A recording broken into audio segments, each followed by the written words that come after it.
श्री कृष्ण ने बाल स्वरूप में ही कई राक्षसों का वध कर दिया था। पूतना, बकासुर और वत्सासुर राक्षस का वध श्री कृष्ण ने खेलते खेलते ही कर दिया था। कंस अपनी जान बचाने के लिए गोकुल में श्री कृष्ण को मारने के लिए निरंतर कोई न कोई राक्षस भेज रहा था। इन राक्षसों का बड़ी आसानी से भगवान श्री कृष्ण वध करते जा रहे थे। पूतना वध के बाद कंस बुरी तरह भयभीत हो गया।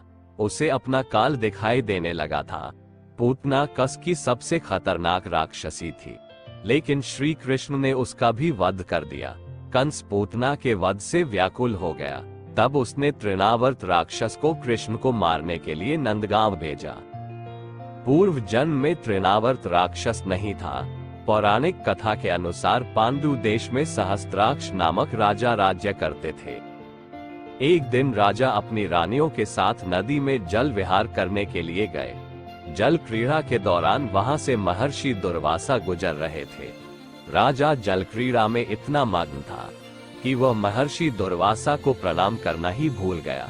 इससे दुर्वासा ऋषि क्रोधित हो गए और उन्होंने राजा को राक्षस होने का श्राप दे दिया। राजा को अपनी गलती का एहसास हुआ और दुर्वासा ऋषि से क्षमा मांगी। तब महर्षि ने बताया कि श्री कृष्ण के हाथों तुम्हारा उद्धार होगा। दुर्वासा ऋषि के श्राप के कारण राजा सहस्त्राक्ष अगले जन्म में तृणावर्त राक्षस बना। तृणावर्त एक ऐसा राक्षस था जो तेज आंधी और शक्तिशाली बवंडर का रूप ले लेता था। उसके सामने जो कुछ भी आता था उसे उड़ाकर ले जाता था। कंस ने तृणावर्त को गोकुल में कृष्ण का वध करने के लिए भेजा था। गोकुल में जब माता यशोदा कृष्ण को दूध पिला रही थी, तभी तृणावर्त ने आसमान में तेज हवाएं चलाना शुरू कर दिया। कुछ ही देर में आंधी के कारण बादल काले हो गए। स्वयं तृणावर्त एक बवंडर का रूप लेकर आया। हर चीज अपनी जगह से उखड़ने लगी। माता यशोदा की गोद में कृष्ण आराम से दूध पी रहे थे।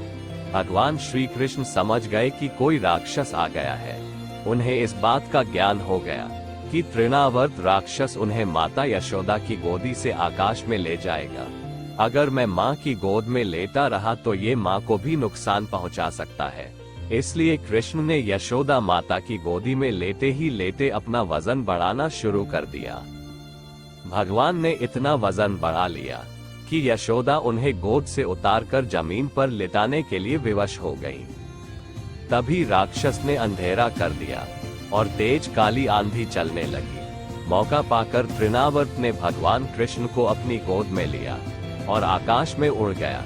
कृष्ण ने तृणावर्त का गला पकड़ लिया और इससे राक्षस परेशान हो उठा और बचने का प्रयास करने लगा, लेकिन श्री कृष्ण ने तब तक उसकी गर्दन नहीं छोड़ी जब तक उसके प्राण निकल नहीं गए। इस प्रकार तृणावर्त को श्राप से मुक्ति मिली। तो कैसी लगी यह सच्ची कहानी मित्रों? अगर कहानी सुनकर पसंद आई हो तो चैनल को लाइक, शेयर और सब्सक्राइब करें। धन्यवाद मित्रों।